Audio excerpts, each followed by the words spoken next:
Well, all of the cars have their own kind of, special skill, their own look.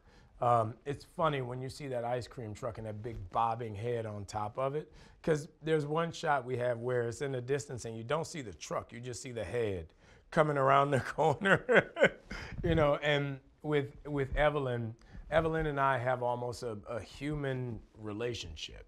There's certain things that happen in the show where she literally has my back. And she takes me in when I'm a kid, and she's been with me ever since. So that relationship, that bond we've built is really, a love relationship. She's the only family that I have. So I talk to her, I spend time with her, I make sure she's taken care of.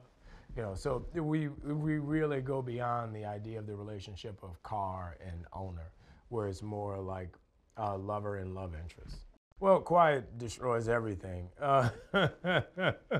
When she comes into the fold, it's funny because she's the only person who Evelyn accepts. It takes her a while, but she has to develop that relationship with Evelyn as well. So it's funny, the character without any lines is still a huge presence, overall presence in the show.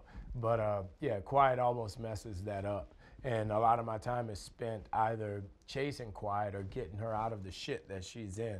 So it becomes a back and forth between the two of them with Evelyn in the middle. Quiet starts out in a stolen hearse, which is kind of connected to her brother's storyline when they kind of escape Orange County. They're in this hearse, which is kind of a subtle nod to the fact that he's going to be killed soon.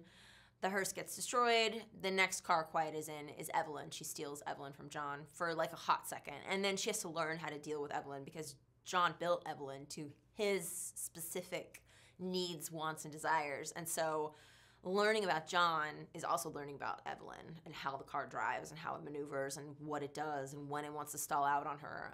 And then the last car that they have in season 1 is Roadkill.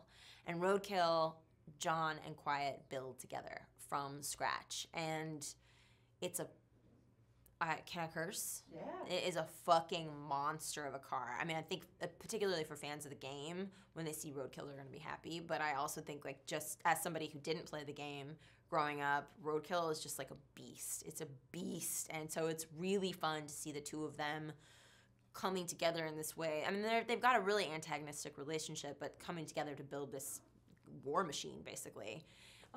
And then them driving it and like starting to really utilize it in a way that they couldn't use Evelyn. All three of the cars are really, they do different things and they reflect the story in an actory way. But like, I think even if you don't break down story and don't think about things like that, you know it as an audience member. Audiences are smart, like they feel and see and pick up things at all times. They're looking for clues constantly. You're watching TV and you're trying to figure out like what's gonna happen next, who's gonna be with who, what are we gonna do, so you're looking for these clues, and I think the cars are a big clue to what's gonna happen in the story.